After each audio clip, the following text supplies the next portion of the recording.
There she is. Perfect. All right. So it is Wednesday, October 12th, 2022. My goodness, this year's going by fast. You guys feel the same way? Yeah. Yes. Like literally less than 3 months we're going to be in 2023. It is crazy. It's crazy. I got you.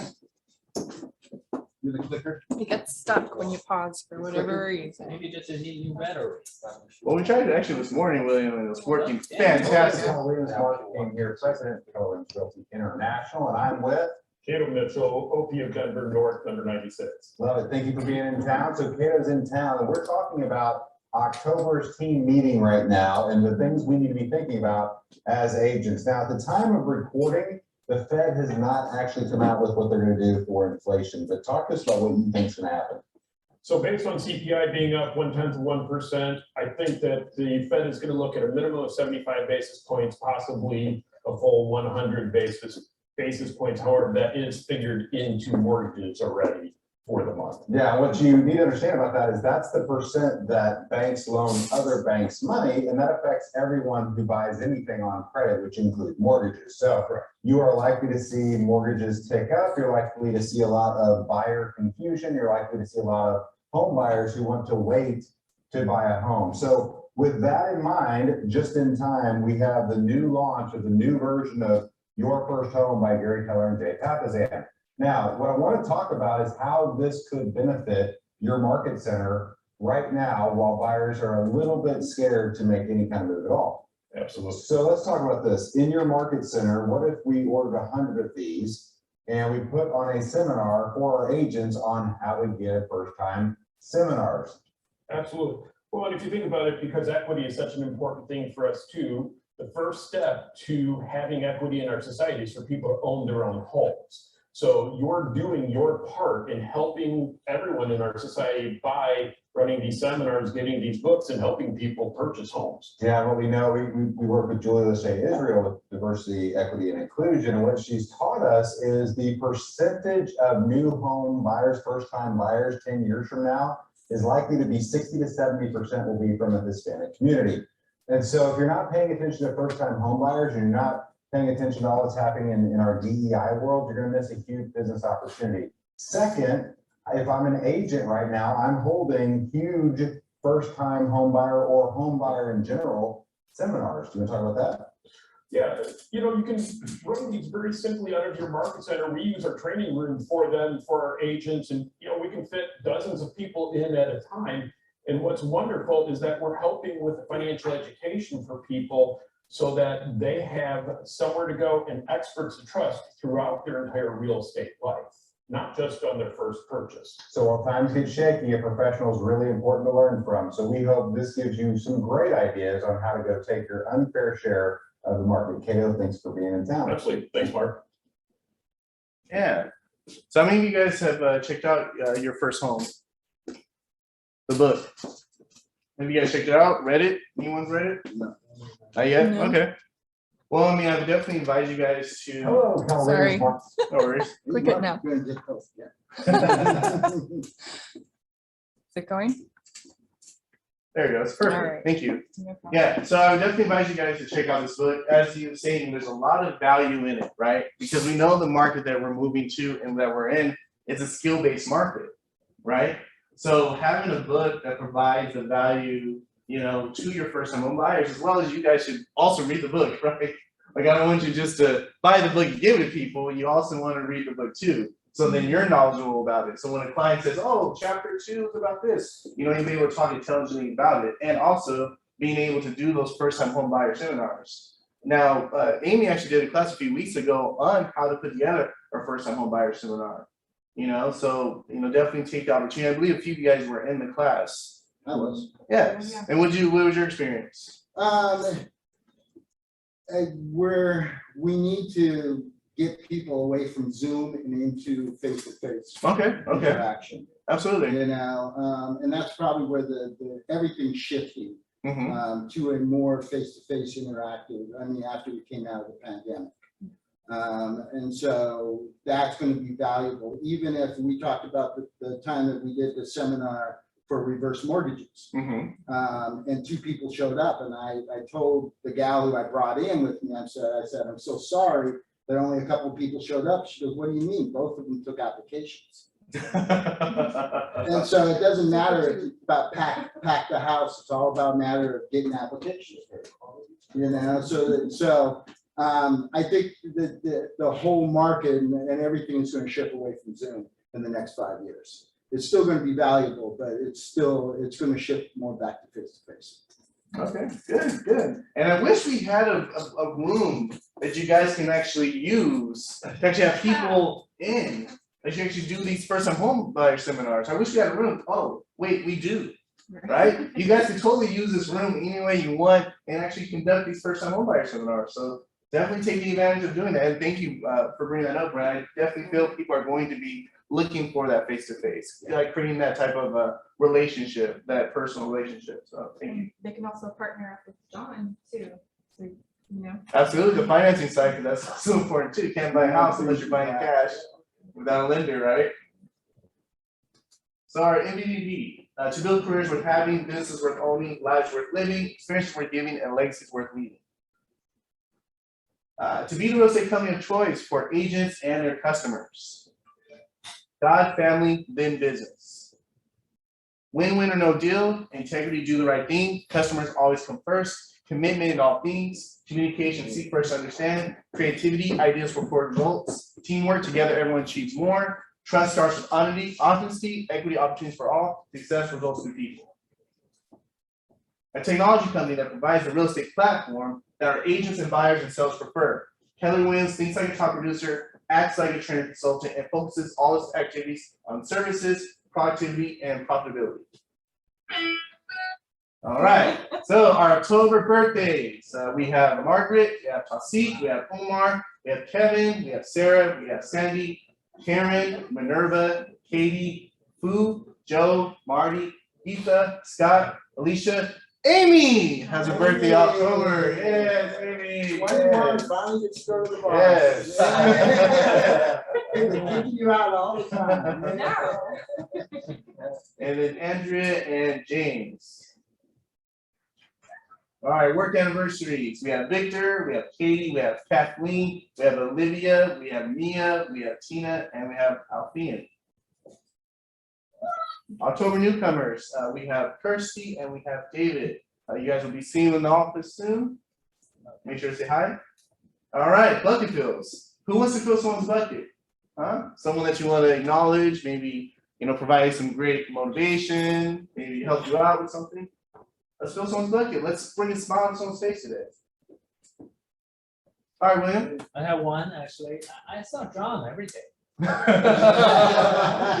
Okay. He's always in the office Okay. working on something. Yeah. Absolutely. Calling, and I believe he will be a superstar later on. Excellent. I love that. Absolutely, John. I love that. Yeah, Yeah, thank you, William. number one thing, Mike Ferry says, number one, show up. And if you, I mean, you can't be a secret agent.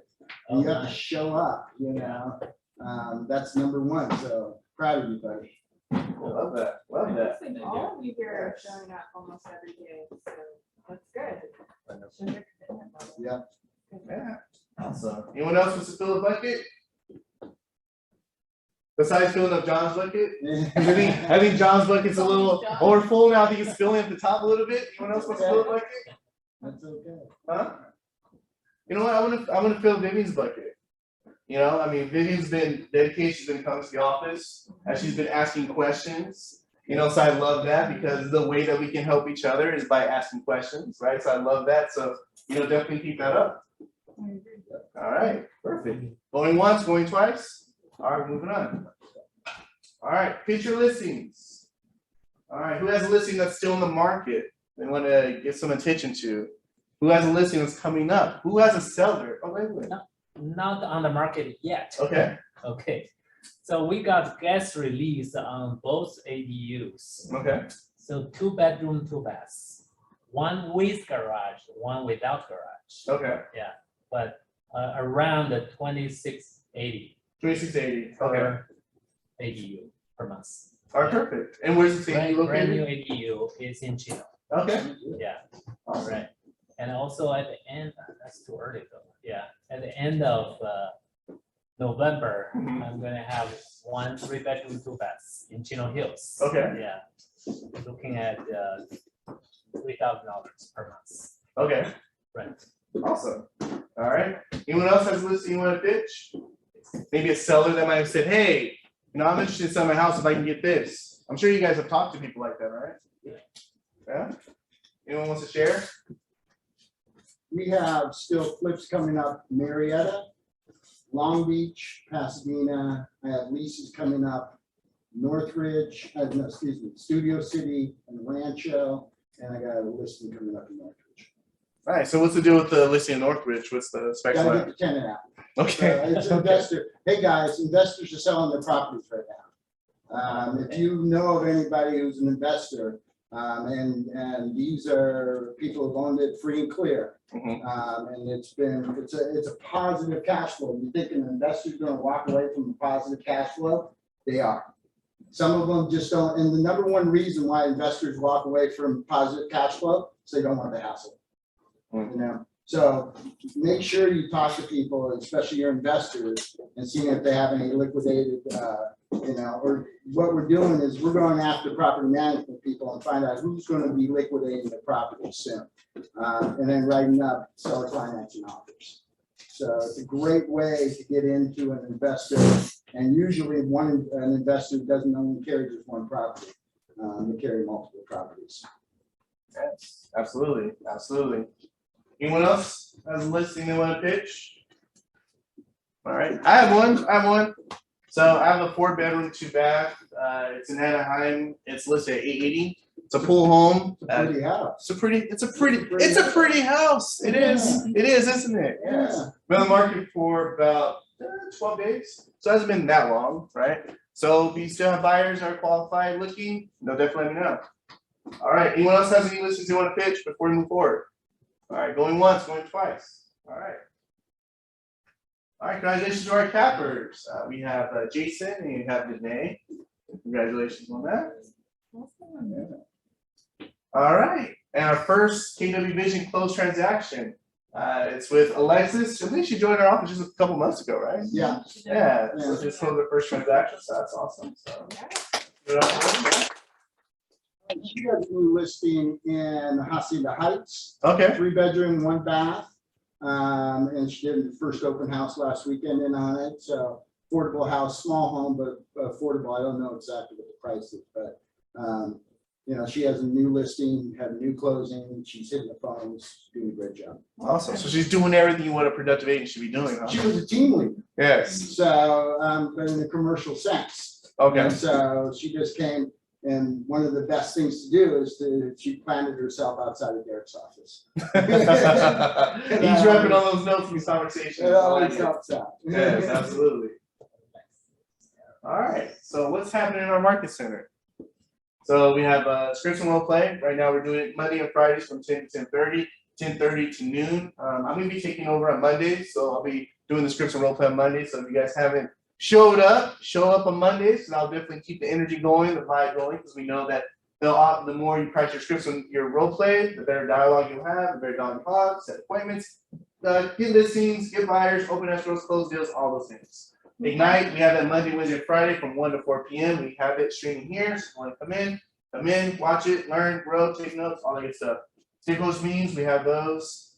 Those are going to be from 11:30 to 12:30, so we're going to still keep the time, 11:30 to 12:30. And then our host of buyer seminar is going to be next Tuesday at 12 p.m. So definitely tune in there so you guys learn how to do those first-time home buyer seminars.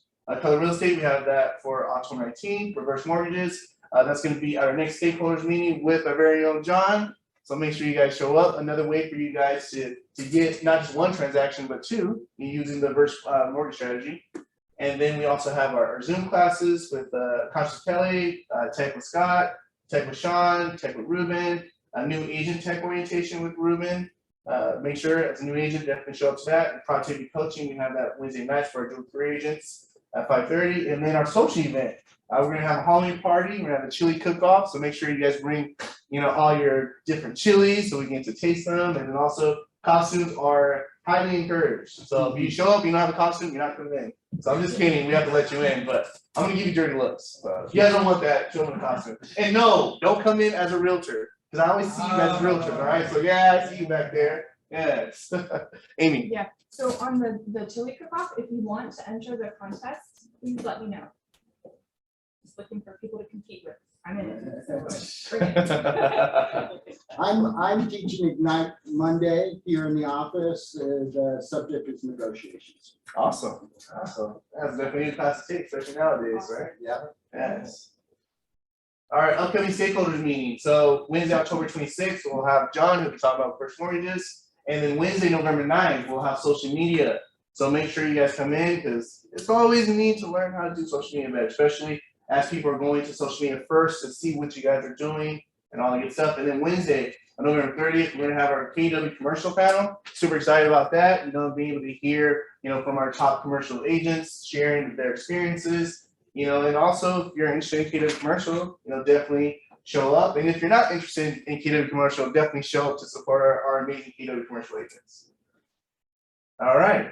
So we are rescheduling our 6 personal perspectives. Most likely that's going to be our meeting in December. So our stakeholders meeting in December, we're going to have Jim Conroe go over the 6 personal perspectives. Business Expo. So not this Saturday, but the following Saturday, the 22nd. We will be in the shops in Chino Hills. So we'll have a booth set up there. Great opportunity for you guys to get out to the community, talk to people, get that face-to-face interaction as Brent was talking about. You know, and really showing people that not only you help people with real estate services, you also care about the community. All right, as I said, we talked about the Halloween party chili cook-off. Shift. So starting Friday, October 28th, it's gonna be Fridays at 3 p.m. I'm gonna be doing it here. I'm going to have a Zoom option, so I'm gonna be doing a book club through Shift. Just because obviously we know what's going on with the market, you know, you definitely want to have those tactics necessary to really thrive in this market. So I'm gonna be doing the Shift book club. It's gonna be starting Friday, October 28th at 3 p.m. And as we get closer, you know, we'll start sending out more reminders for that as well. And if you don't have a book, we do have books for you. No, it's just. Okay.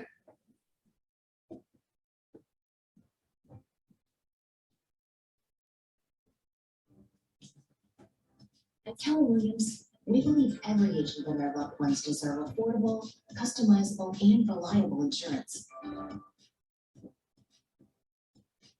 Sadly, leaving yourself uninsured is the reality for thousands of real estate professionals due to soaring costs.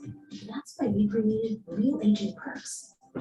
Enjoy a range of benefits, including medical, dental, and vision coverage, health savings accounts, long-term disability, short-term disability, term life, and more.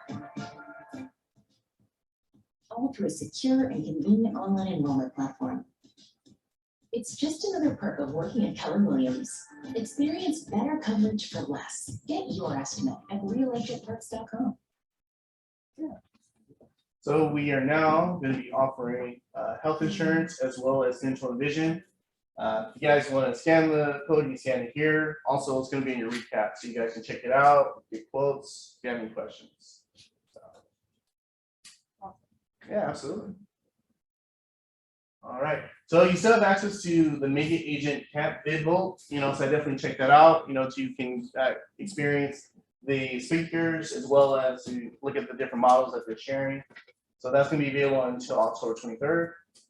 And then School is Cool. School is Cool is hosted by Jason Abrams. That's Thursdays, and that's going to be 1 to 2 p.m. Central Standard Time. He's only going over something tech related. You know, like for instance, he did one about Facebook. He also did one about Instagram. So a lot of the classes that he's doing are tech related. So, you know, make sure to attend those as well. Family reunion. So that's going to be February 18th to 21st. It's going to be in Anaheim. We're all close by, so I definitely, there's no excuses to not show up, right? So definitely make sure to put that on your calendar, mark it on your calendar. And right now, it's stated as being in person only. So there may not be a digital option for this. So just make sure to plan to be there in person. If you need help with registration, let me know. I can help you with that. All right, diversity, equity, inclusion. So our next class is going to be October 19th for the color of real estate. It's hosted by Julia Lachey Israel. Digital Profit Camp, so how to learn and build a profitable business. That's going to be October 18th, and it's online. CommandCon. So this is free. This is how you can learn better with your command. Definitely invite you guys all to attend a free training event. Doesn't cost you anything. We're going to talk about how to sphere of influence, Facebook marketing, and how to run a team. So definitely make sure you guys attend that. Again, it's free, and it's going to be a lot of value, a lot of great speakers.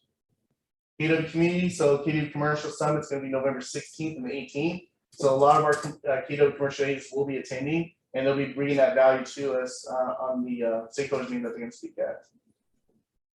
Remember, make sure that the people that you're calling, you're going through the that list, so you're not going to get sued, because I think it's like $5,000. You don't want to be sued for calling people and then do not call us. So make sure you guys are checking that. Now I'm going to be talking a little bit about the market. So as you see here, in this graph, you see that the active listings have gone up, right? And you see that they're trending up. So what we're noticing is that the market is starting to shift, right? Because if you go prior to years, you saw that the listing active inventory was a little less, besides 2019. That was before the pandemic happened, right? So what we're seeing is that inventory is trending up, right? So our market is starting to change. Now, as you see here in 2022, you see that the demand is starting to go down, right? Now, what do you think causes the demand to go down? Why do you think demand is going down? Absolutely, right? Interest rates are up, right? What else is up? Cost, price. Absolutely, right? Home prices are up and interest rates are up, right? So that's what's causing the demand to go down, right? And as you see that it's trending down. And then expected market time. So depending on the expected market time, that determines what type of market that we're in, right? Now, if you're looking at 2022 here, and if you're going across, what number is that? For the people that can actually see it. 100. 100. Thank you, young guys back there. Right? 100. Okay.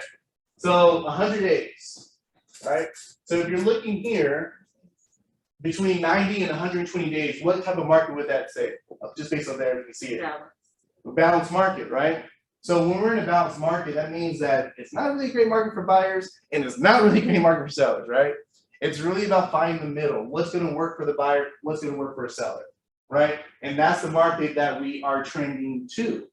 Now if we continue to go in this direction, we're going to go from a balanced market to what comes after a balanced market? A slight buyer's market, right? So all of a sudden, the buyers at that point can have a great opportunity for homes. Now, I read 3 newspapers a day, right? I'm weird like that. I'm still old school. So I still get the newspapers delivered to my house, right? So this was the headline for today's newspaper. It says housing prices forecast to drop 8.8%. So that's where they're forecasting the home prices to drop. They're also forecasting that interest rates will be around about 6.6% next year. Now, if you're talking to sellers, what type of information are you giving them right now? Sellers, exactly, sell, right? Because we're forecasting home values to drop. So the sellers that you guys are talking to right now, you need to tell them, like, listen, don't wait until 2023. Forecasting is showing that home values are going to go down 8.8%, right? So you don't want to wait. Now, what conversations are you having with your buyers right now? Huh? It's going to go up next year. Exactly, right? Because even though home values may go down, interest rates are still going to be up. Unless you're going to buy cash, it doesn't really matter, right? Hey, I can wait. I got the cash. I'm about to get out a loan. But if you're a buyer, you still want to create that sense of urgency that now is still a great time to move. And if you're a seller, now's a great time to sell because we know home values are going down. So definitely take this information and really share it with your clients. Because your clients are looking for experts. You guys are the experts, right?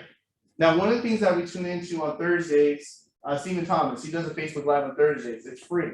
I would definitely invite you guys to check that out because it's giving you guys local information about what's going on in Southern California. Watch it, take notes, and share that content and that information with your clients. Because that's what your clients are looking for from us. They're looking for value. They're looking for education. They're looking for direction. And we are their advisors to guide them on their home buying journey or their home selling journey. You guys agree? Agreed. Absolutely. All right. Without further ado, I want to bring up our guest speaker. He is a top KW luxury agent. He comes from a family of real estate, you know, so he does come from there. And he's gonna definitely provide a lot of great information for you guys. He's gonna talk more about KW luxury, what it takes to be a KW luxury agent. And he's also going to answer some questions you guys have. So without further ado, let's welcome Brad Seaman up. You want me to stand? Where do you want? Oh, me? whatever you want, whatever you want. Yeah. Stand in the right ones. I'll start here. Okay. Don't be alarmed if I start moving around. That's pretty normal. Gary's gone. He's out. He's left me all alone. So thank you, Gary, for a warm welcome. I appreciate it. I am an SOP, son of a broker. I grew up in the business. So a little bit about me. So I started in 2007. I started in a down market as we were seeing a decline in the market, and really learned some of the most the best skills possible to be in luxury as well as flipping homes, and really how to discuss the current market with our clients. So when I first started out, I was in just the regular resale market. My first year was not banner, but I closed 8 transactions in about 9 months. And then from there, I converted into flipping homes, everything from like a $50,000 condo. Yes, $50,000 condo in San Diego. It did exist at one time, all the way up to $3 million flips. And then from there in 2012, I converted into doing regular resale. So I had 2 clients from 2009 until 2012. I only worked with 2. We bought and sold over 100 transactions during that time, 100 properties, and flipped them. And then in 2012, my major investors left the marketplace and moved on to speccing homes in Beverly Hills, acquiring large apartment buildings. And so I was left to, not high and dry, but I was left to reinvent the business that I was running. So the goal for me in 2012 was to really reinvent and figure out what are the key components that will be of my business. How will I start a foundation and never be left in this place again, right? I don't ever want to be 2012. And how many people were in the business in 2012? Was it a tough market? It was a changing market. Changing, not particularly hard. It wasn't like the last couple of years, but it wasn't particularly hard. It was really hard for me. It was a year that was harder than my first year in the business, because remember, I only had 2 clients and they left. They were done. They didn't want to buy any more single family homes or do any flips. And by the way, the entire time, we never lost money on a single property. We were very profitable. They just left the business because they didn't like paying ordinary income tax and capital gains on the things that they were doing. So they decided they wanted to go for the long-term yields and do different components. So that's kind of my backstory. So when I was figuring out my business in 2012, I really wanted to lay a foundation. Like, what are the things that I will do to make sure that I'm never in this position again? And so I looked at having a specialty, really focused on like, what can I do to really focus in and hone in on the right clients? So what do you think one of my skills are when it comes to buying and selling houses? Negotiation. Negotiation, absolutely. But from my background, what do you think I did best? I know construction. I understand rehabs. I know what people are looking for in homes when it comes to the luxury price points. I can actually help our clients fix up their homes in preparation for market, not just carpet and paint. I can walk in and spend $50,000 to $100,000 and help that client actually fix up the home. So we position ourselves in helping people succeed in profiting more from the sale of their homes. That was one segment. The second segment was luxury. So my focus was, when I first started, I was selling those $50,000 condos and just kind of playing the market in a smaller price point.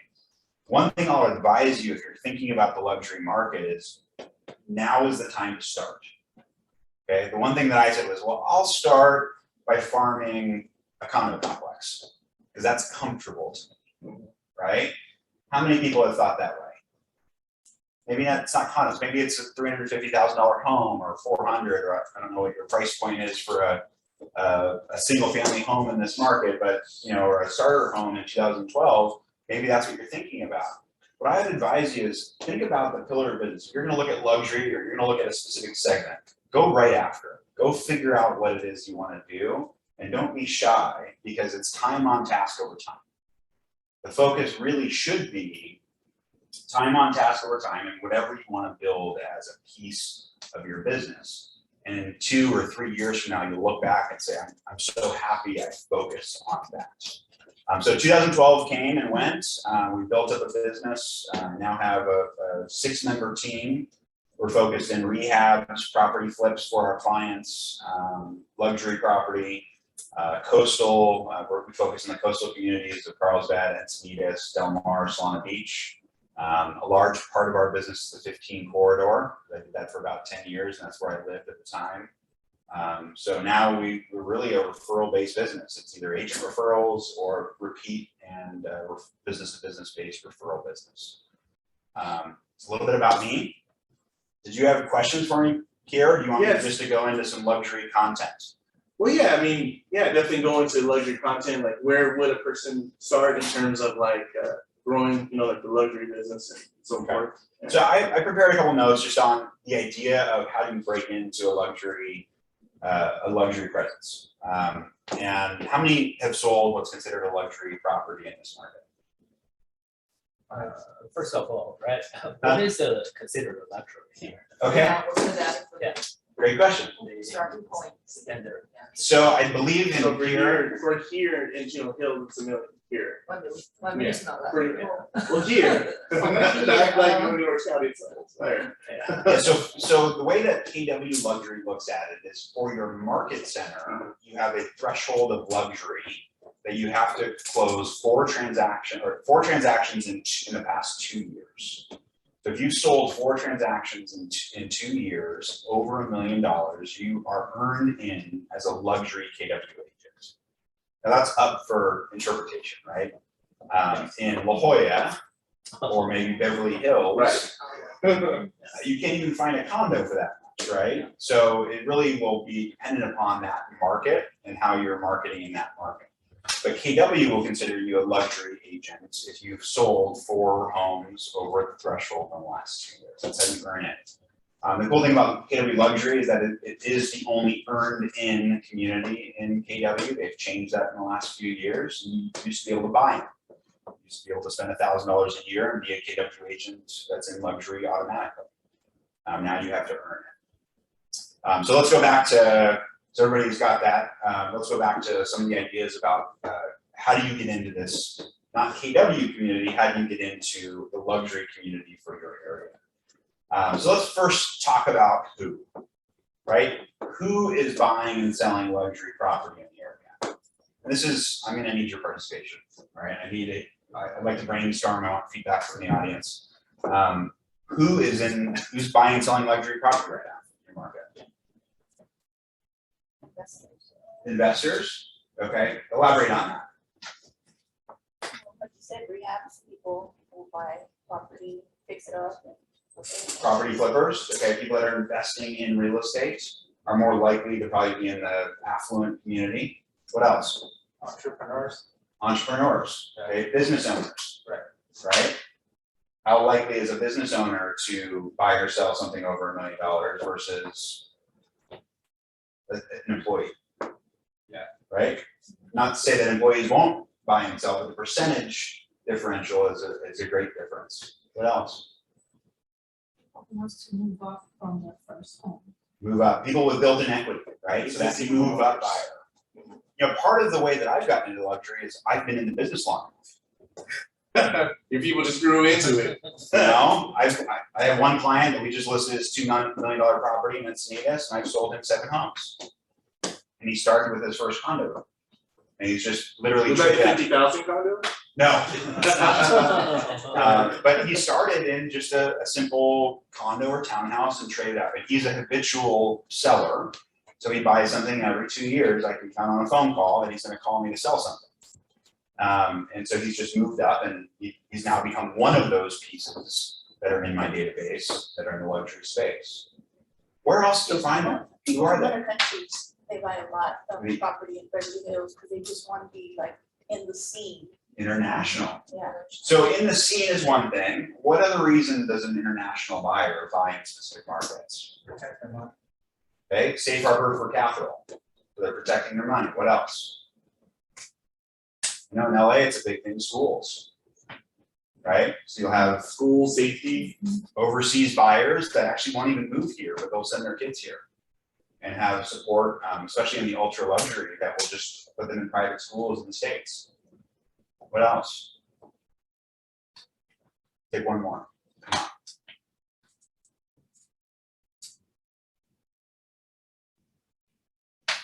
Other agents, referrals? A great way, and we'll talk a little bit more about that. That's a great suggestion. So part of what I do is I've found, okay, I've got this luxury base and I've proven myself to be in luxury. How can I interact with agents? Because how likely is it that someone in a luxury space is going to take an agent off the street versus an agent they've been referred to? Whether it be from another agent out of area, whether it be from a local resource that they have, they're very highly likely to interact with a referral, and a really strong referral, right? So that's the who. So we're looking for business owners, we're looking for international clientele, we're looking for buyers and sellers that we can attract to be a part of our database or interact with on a regular basis. So now where are they? Country clubs. Okay, great suggestion. Golf course. Golf courses, they're on the golf course. Restaurants. We might be profiling them a little bit, but you know, I do know, I'm known to golf for good. Go ahead. Restaurants, like nice restaurants. Restaurants, okay, yep. Charities. Charities, that's a great one, I love that. Yep, charities. Stock. Huh? Stock. Stocks, Yeah. that's where they are? Yeah, then you can go from there. Yeah. Okay, perfect, what else? Symphonies. Symphonies, right? We talk about culture, we talk about what are their interests? Communities. Communities. Ones. Wineries, okay? Let me give you some unique ones. Let me ask you a question. What do you think the average income is? What does the average Ironman triathlete earn in a year? 500,000. Pretty close. Really? Okay? You think Ironman triathletes are in it for the money? No. There is no. I think Cody Gibbs is the one, right? Yeah, Gibson's one of them, right? So the average Ironman triathlete earns $400,000 or more in a year, and they're not doing the triathlon, excuse me, for the money. They're there for the commitment, for what they're going to accomplish by doing. One of the things that's on my list for 2023 is to do the San Francisco to San Diego bike ride with the Challenge Athletes Foundation. Oh, that's amazing. So I mean, how many miles is that? 680 miles in 7 days. So it's quite an accomplishment, and guess who's doing it? Right? It's a 5-star experience. You have to raise over $16,000 to be a part of it. It's a big commitment, and it's something it's a space where not your average person is going to go attempt to accomplish it. Wow. Right? So it's an interesting space to be in. What are some other ideas? Where else do you think they might be? I love the charities one. How many people are on a board of a charity in this room? No one, right? Okay. How many people go to charity events on a regular basis? Okay, a couple more, right? The charitable contribution for the right reasons, the right rooms, to be part of charities is a big deal. It's an opportunity to give back and to give your time or your capital into something that you align with. And don't go out and just pick random charities. Don't go to charity events just to go to charity events. This has to be something at your core, right? Something that you believe in or that you want to contribute to. That's a great place to start in terms of how to interact. I mean, one of my director of operations was just at a charity event and the tax assessor was there. Oh, wow. Kind of interesting. The opportunities to meet people that you wouldn't expect in that room was very, very interesting. So charities are great. Where else do you think? What are some other ideas?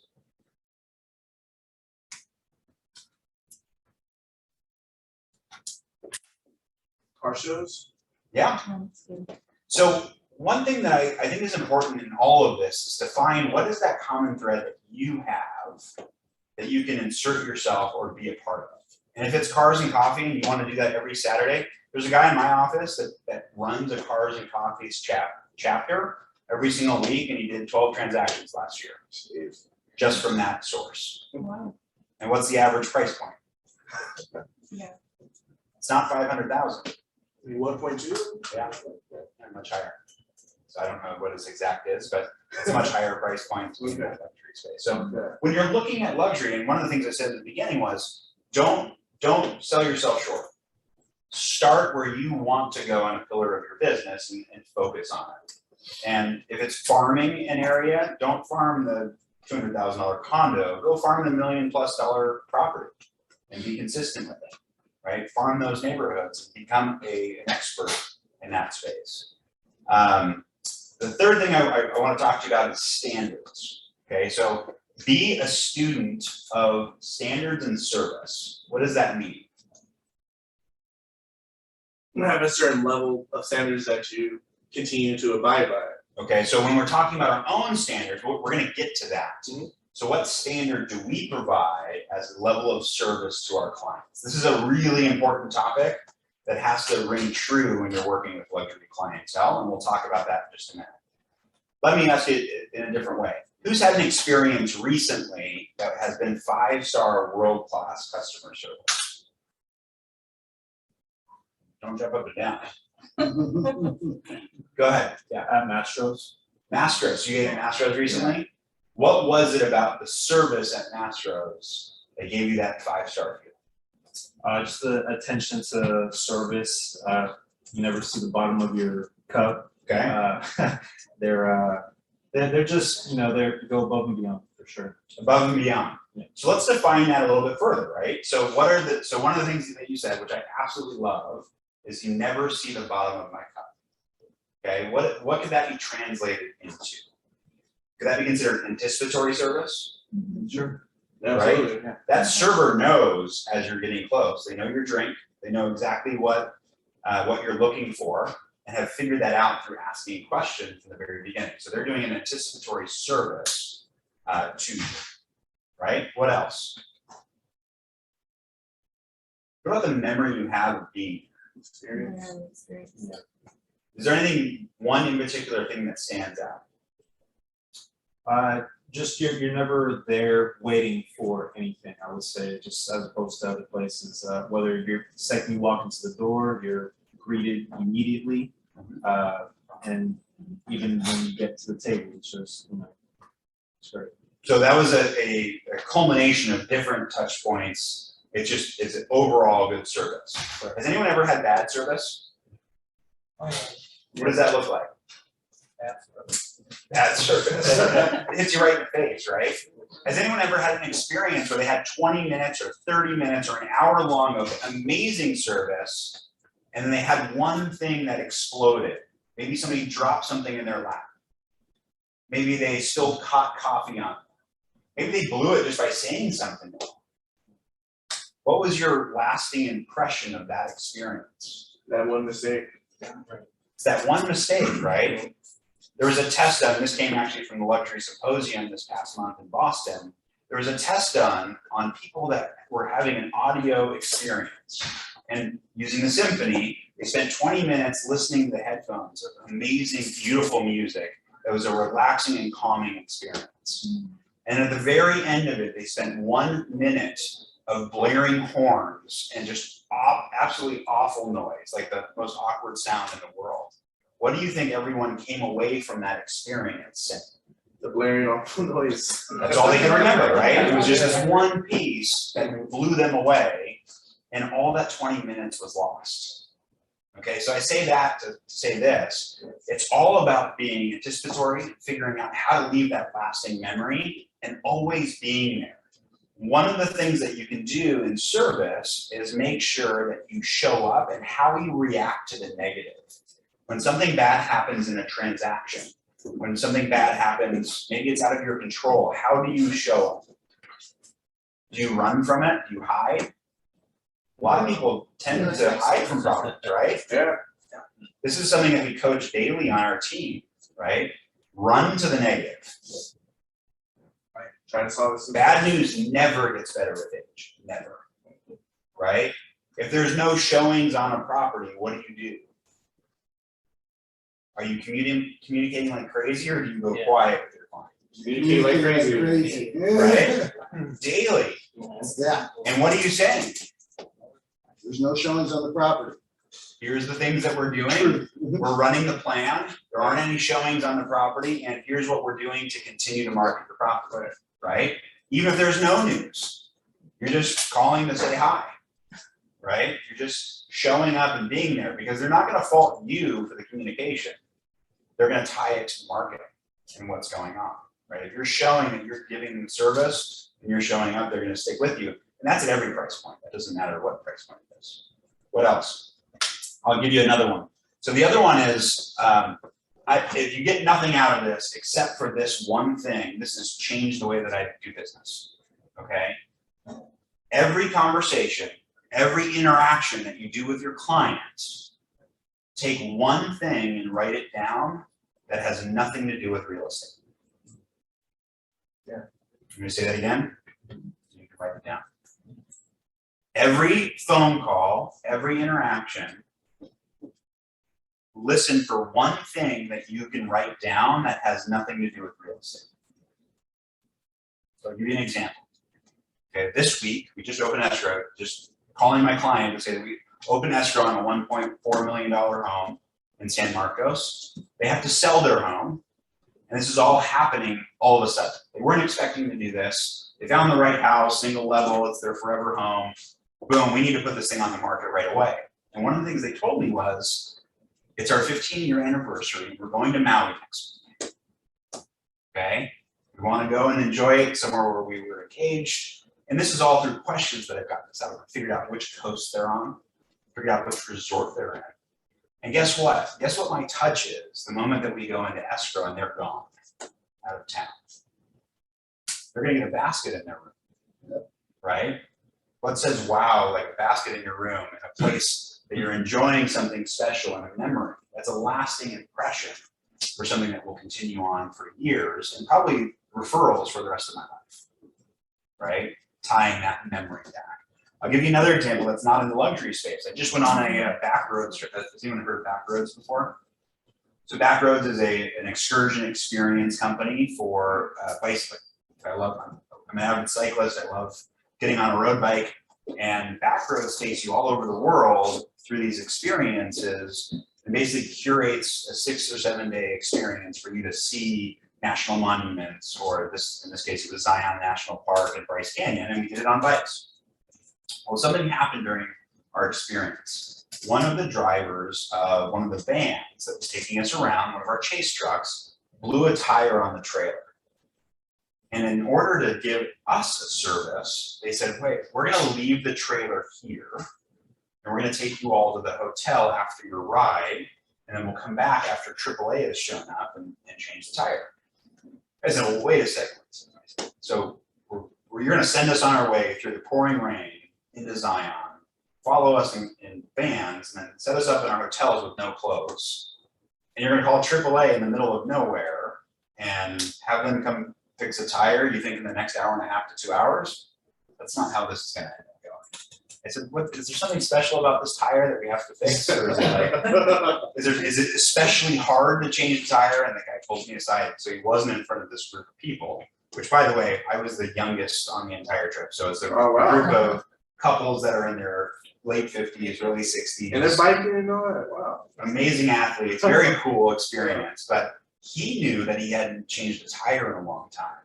And he was embarrassed to try and change a tire in front of 8 men in their 60s that are probably going to tell him how to do it and judge every step of the way. And so he kind of pulled me aside and he goes, no, I just haven't done it in a long time, so I don't want to make you guys wait. I said, come on, let's go do this, right? Let's roll up our sleeves and change the tire. So we changed the tire, took us 15 minutes. Everybody was on their bike ride, our bags arrived at the right time. It all worked. But it was something I did for him that really lasted a lasting impression on him. At the end of the trip, they knighted me into a special leadership position for the trip. They bought me a little hat and my favorite snack from the week. It is a story that I will probably tell for the rest of my life. It is that little tiny lasting moment that they caught and we're really appreciative of that has, well, I mean, I'll tell the backroad story and their name will go with it. I can tell you that Joe, the leader who did it, I remember everything about it that was so lasting and memorable. And it was just a simple recognition for being a part of that. So if nothing else, write down one thing that you can figure out to tie back into. This could be for their kids. It could be recognition that, you know, Johnny's a baseball player and Susie's a ballerina, and you ask the child the next time you're there about how baseball's going or how ballet is going. So find one thing in every conversation to write down. Hold on, I got a couple more notes. That's good.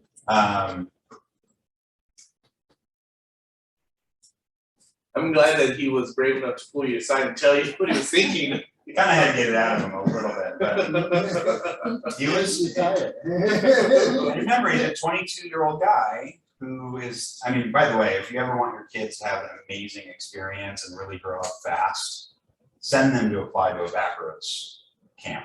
I thought you were gonna say, have them change a tire. They will have to. They will learn how to change a tire. Especially with an audience. And by the way, so one thing I left out of the story is, sure enough, we got down on our knees to change this tire, and there's 8 men standing on the curb right next to I us. should get the lug nuts over. There's a certain pattern to how you should loosen that. Make sure you do this first. And I'm like, and I'm cool as a Loosen it cucumber. before you lift up the trailer, and come on now. So, you know, really funny way to remember that, but sure enough, that's exactly how it went. But no, my point was, if you have a child that's maybe growing out of the house or graduating high school or college, what a cool way for them to experience life and to serve and to learn skills really, really fast. Really cool way to do it. So let me ask you one more question. How much time do I have here? You're good. 5 or 10 minutes? Yeah, it's 10 minutes, sure. Okay. Who's your competition in luxury? If you were to go on a luxury listing appointment this week, who's your competition? Who? I said luxury agents. Luxury agents, okay? That's incorrect. Who's your competition in luxury? So, Yourself? Okay. Yeah. Who's really your competition? Client, The client? yeah, my client, or the market. Not necessarily your client, okay. not or the market. What do you think the luxury clientele is looking for? What do they perceive? So they did a study, which I thought this was amazing from the symposium. They did a study on asking the agent who they thought their competition was when representing a luxury client. And then they asked the client the same thing, and they came up with 2 completely different answers. Right. So the agent, you're getting somewhere. So the agent said luxury agents, and they named them. You know, they named Jason Berry and Rancho Santa Fe, or they named, you know, they went through who is that luxury person that is actually my competition. The client said Louis Vuitton and Nordstrom. Oh. And they said the experience that I get when I go on vacation at a 5-star resort. That's cool. Isn't that eye-opening? Yeah. So when I say be a student of experiences and service, the goal to really get into the luxury market is how can you understand and educate yourself on what the experiences that your client is actually receiving. Okay? A client that goes to a 5-star resort or Mastro's, what do they experience? My boss is never empty. The service is top notch. I couldn't believe how many servers were there at all times watching my every move. Not in an uncomfortable way, but they knew exactly what I needed next.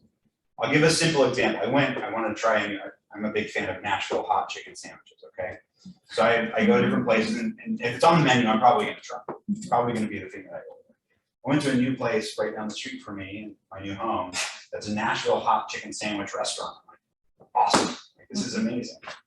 One of the simplest things when you walked in, and how I was greeted, how my order was taken, the fact that I was given a slip for a number and not my name, and that I wasn't offered ketchup when I picked up my order.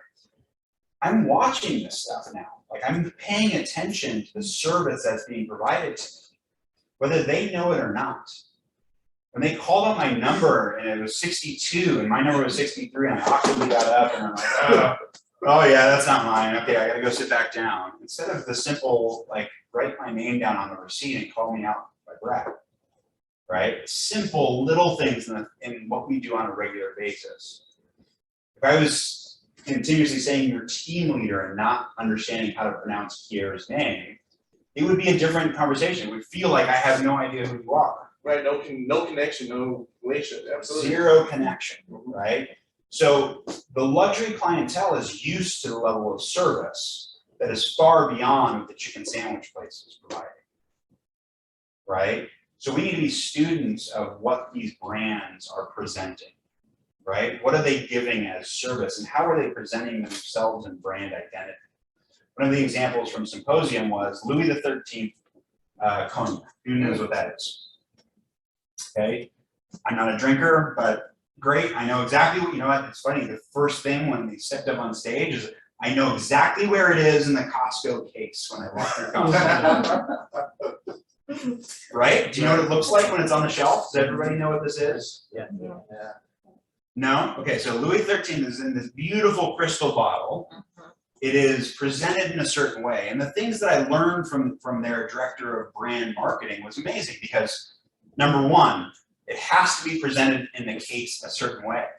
And I went, oh my gosh, I noticed, right? When I walked into Costco, this bottle, there's a certain measurement away from the bottle that all other bottles have to be away from it or you can't sell their product.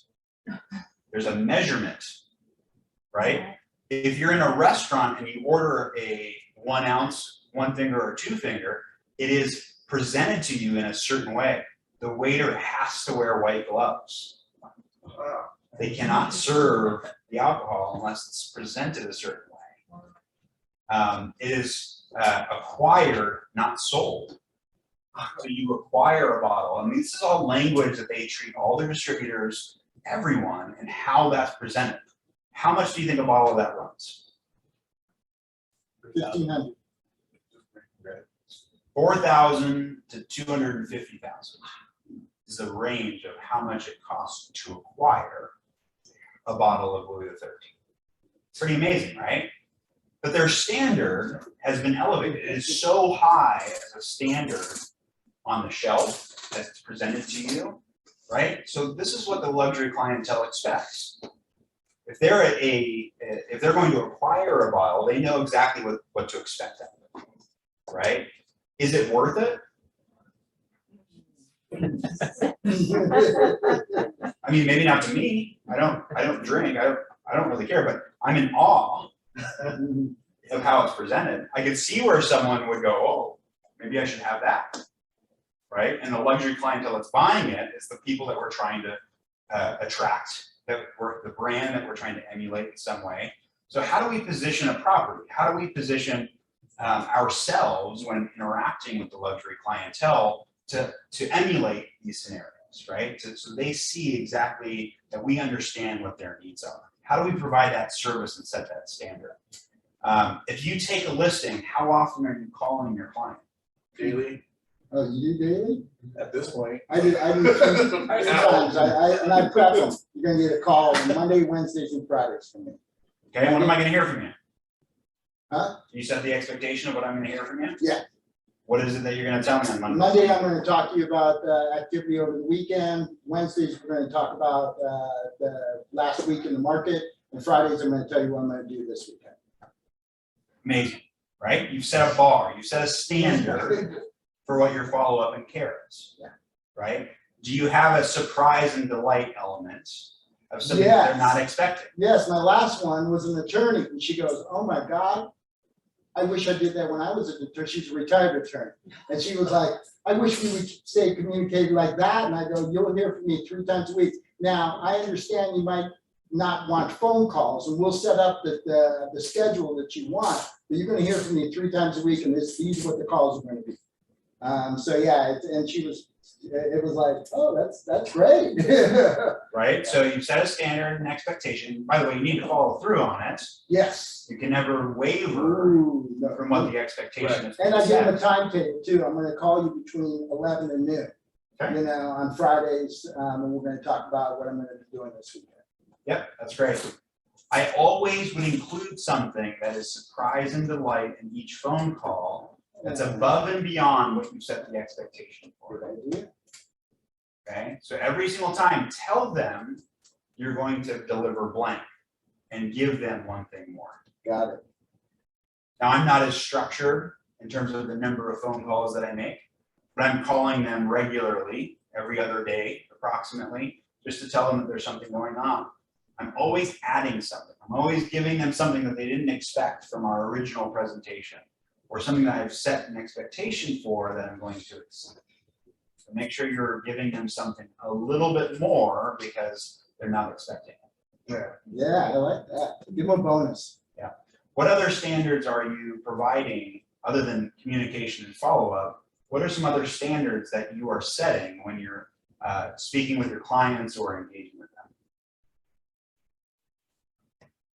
Maybe it's some of the things that you're showing or doing and not something that you're telling. Like a report, like, you know, for instance, like when I list a property, right, I usually give like they'll usually get like an automatic email to let them know in terms of the type of like advertising we're doing, like digital, you know, in terms of like how many people are clicking, you know, things like that, and that gets sent to them automatically. So it's not something I'm telling them. I'm not saying, oh, you just got like 5,000 views on your property. It's something that they actually can see and they can touch. Tangible. You know what I mean? It's tangible, and if they have a question about it, they can always, hey, I just got this report since this. Okay, I'm going to cut to the chase. Yeah. How are you gifting to your clients? What are you doing to send them items of value that's above and beyond the reports and the communication and all the things that we know we should be doing? That are, and by the way, none of us do it all perfectly. You know, some of us are more advanced than others because we've been doing it a certain period of time. And even some of the agents that have been in for 10, 15 years still aren't doing the things that would blow the customer experience and service out of the water. Who here buys closing gifts? How much do you spend? 150 bucks. Depends. I mean, Okay. yeah, I mean, now I've kind of kept it customized. Like I'll do like usually a custom. Like right now I'm doing Cutco, so that's what I'm doing with my clients. But I have done stuff like for kids, or you know, if I found really like an Angels fan, whatever, I'll buy some tickets for them, things like that. Well, it really depends on the relationship and how open they are with me and being able to learn more things about them. Then I'll do, I've done something special for them. Okay. So, but typically every client that I've sold and are getting, custom Cutco. When do they get it? I give it for that particular, like the Cutco, I normally give it at closing, but if it's something that, there's a game going on or something like that, then, it'll be sooner. Yeah. So, yeah. So here's what I'm going to encourage you to rethink. Mhm. We celebrate closings because we get paid at closings. Right. What's the client doing 9 times out of 10? Happy. Stressing out. Stressing out, yeah. They are stressed. There are things flying every direction, right? There are things going on that are out of their control, and they put themselves into this position that we have to be empathetic with. But we're also gifting them this big grand finishing prize, when in reality the only thing that we're celebrating is the commission check. I give Cutco too, and I used to give Cutco in a basket with wine and all of these things. And like, wow, congratulations! And they're normally like, gosh, another thing that I have to move, right?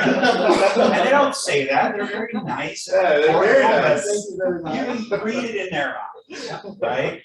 What if you change your thought process on where you gift and when you gift to the client to change their experience? Cut down on how much you give at closing and focus on the little touches along the way. What are the key milestones where they have a shift in their emotional status? No, I mean, from a listing point, seeing their property online, that's usually a high for them. Like, oh my gosh, house is beautiful. Getting into escrow. And in this market, when's the low? Not with that, we're sitting on the market. 12 days on the market, as your listing is. Yeah, 12 You're like, what's going on? Yeah. right? But I have prepped them for it. So Yeah. I had a conversation with you yesterday. And then Yeah. where's the high again? It goes in Yeah, escrow. escrow, yeah. And where's the low again? Oh shoot, we have to move. Right? It's really happening. I just got off the phone call. Oh my gosh, it's really happening. We have to do this. Right? And then like, okay, where's the mover? Where's this? Where's this? Where's this? You have something else? No, I was just gonna say contingency removal is always. Contingency removal is another, oh my gosh, we got past it. Yeah. Okay, now we really gotta focus on moving, Signing loan docs. right? So we're celebrating this high that we think is there at the closing that isn't even necessarily there. We all have had clients, some that are celebrating, wanting to take photos and excited, Right. and then we have other ones that have gone through a divorce or that are in a different frame of mind, or this is a non-emotional because they're an investor. We're celebrating the wrong moment, right? So if you look at gifting throughout the process as opposed to the big gift at closing, the experience changes for the client. And might some of this depend on whether you're representing buyer or seller? It could, or it I could. think buyers would have different milestones and be much happier at the end. Sellers, maybe a little emotional separation from the property, they've been in for 20 years, all that kind of stuff. don't they? So the gifting can be the same, the message can be tailored to the experience of where they are, right? Because the seller, they're signing that first listing agreement well before they're in escrow.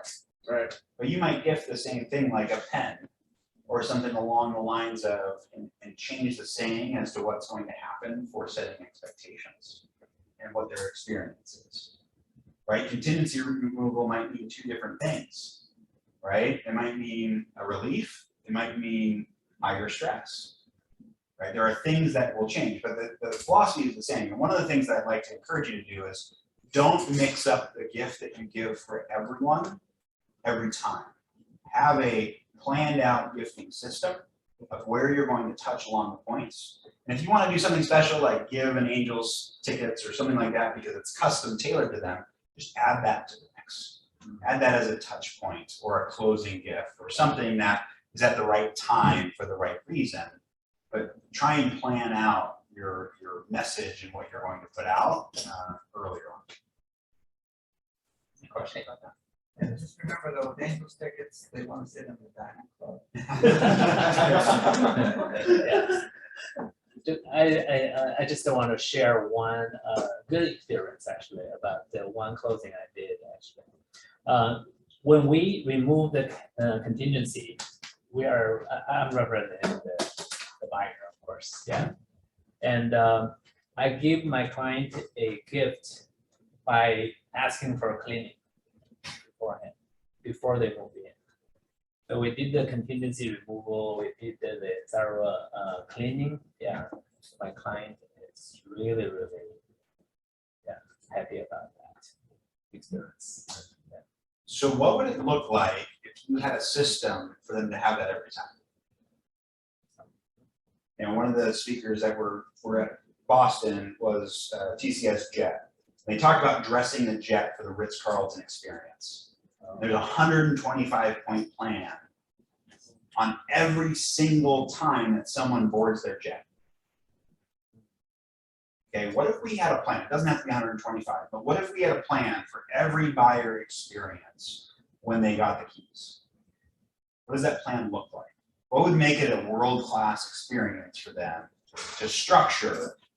And you could be as flamboyant as a red carpet, right? I've seen agents do that. It's pretty cool. They bring out the velvet rope and they line up in front of their house and they take a photo with balloons and the whole bit. That might be part of your plan. It might not be mine, right? But that might be part of your plan for your clients. Maybe it's as simple as a cleaning, right? In your market, maybe it's not common for the seller to clean prior to delivering possession, or we have this stress point, especially when markets shift, where people are cutting costs and not giving as much from the seller side.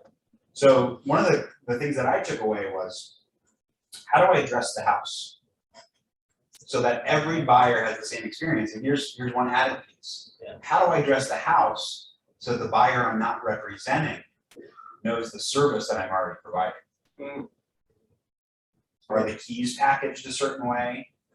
Are the services set up and ready for them on the counter when they walk in the door, whether I'm handing them the keys or not? Is there a bottle of champagne in the refrigerator ready for them to go with 2 glasses? Like, what am I doing to leave my mark on this is our stand, this is what we do, right? That adopt a buyer program, like how can we lay that out so that it's an incredible experience for that buyer, even if we don't represent them?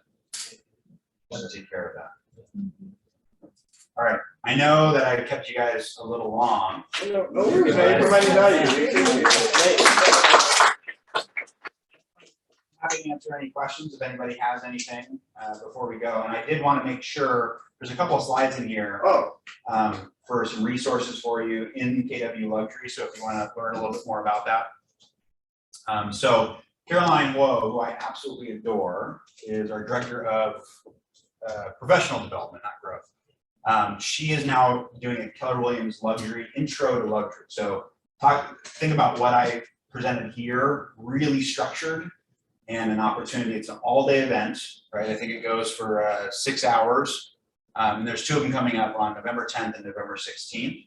So if you're interested in doing that, I've heard amazing feedback. It's a newer program, the KW Luxury, but a great opportunity for you to plug in if you want to learn more about luxury. And you don't have to be an earned-in agent to go to this. This is available to all KW personnel.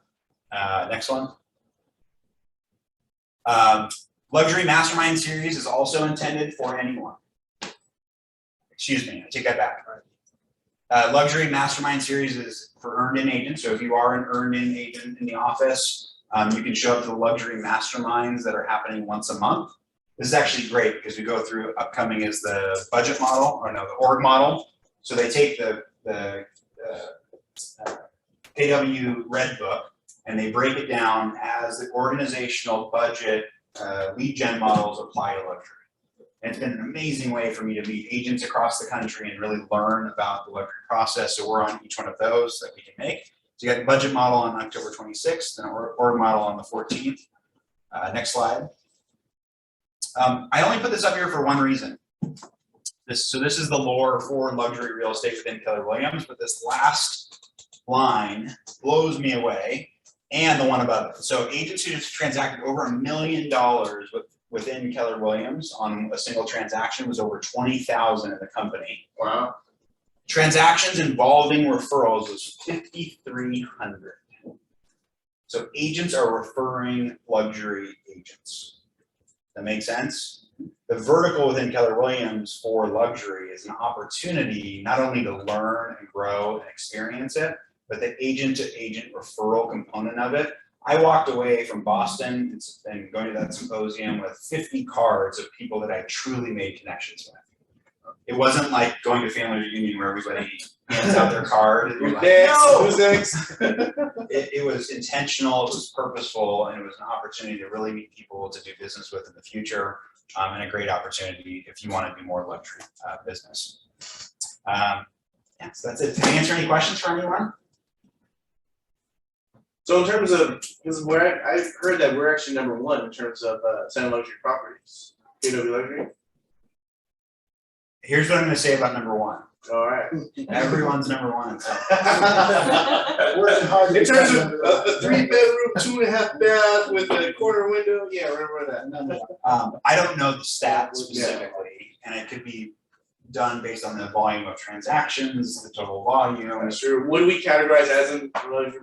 Yeah, that's true. So there's lots of things that are out there. I believe one of the greatest opportunities is this segment within Keller Williams of agents in luxury, learning and growing from them. Whether we're #1 or not, I think the focus is really the foundation of luxury agents that are in the community, and how much volume we're actually doing and can be a part of. Yeah, absolutely. Yes.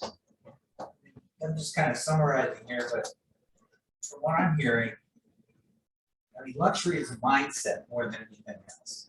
Absolutely. And if you apply that to every level of your business, wherever you are in your business, you start applying that today, and the opportunity to actually grow into a luxury agent will simply follow the way you do business. You need to be mindful about that process, but even if you're starting, as you said, at the $50,000 condo, which is there and more, of course, but The idea being, if you get the same level of service there, then those people will grow with you and they'll stay with you. And ultimately, you're gonna get the luxury, simply because those people will get the luxury.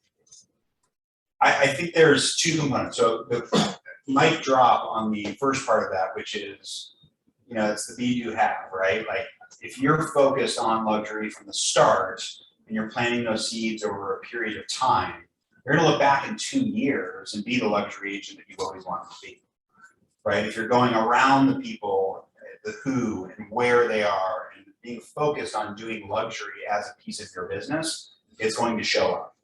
The other piece to that is longevity wins when it comes to building your business into luxury, right? So my $50,000 investor that bought that condo has now since bought and sold multiple. Now, he hasn't specifically been the luxury buyer or seller, but maybe someday he becomes that person, right? But it's staying focused over time on where you want to be, and then also making sure that service level is there so you get the repeat business and those people come back to you for when they are in the luxury space. So very well summarized, thank you.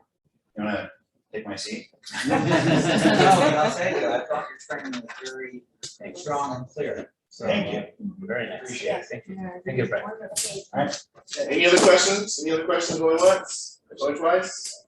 I want to point out one thing here real quick. Yes. I've never been in I speak in market centers all around. I've never been in a market center with so many opportunities to plug in. I was sitting in the first half of this, and your market center is doing an excellent job from the KW International level down to the local market center, bringing in lender partners. You're doing an excellent job of training and creating a culture that is really, really strong in this market. So I'm blessed to Cheers have to this you. great leadership team over here, so. cheers to you guys for all that you do.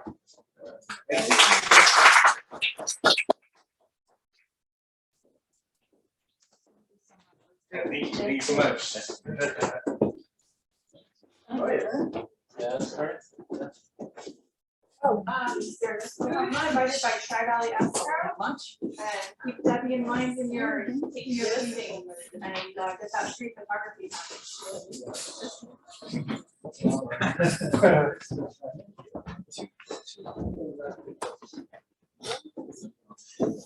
Yeah. Yeah.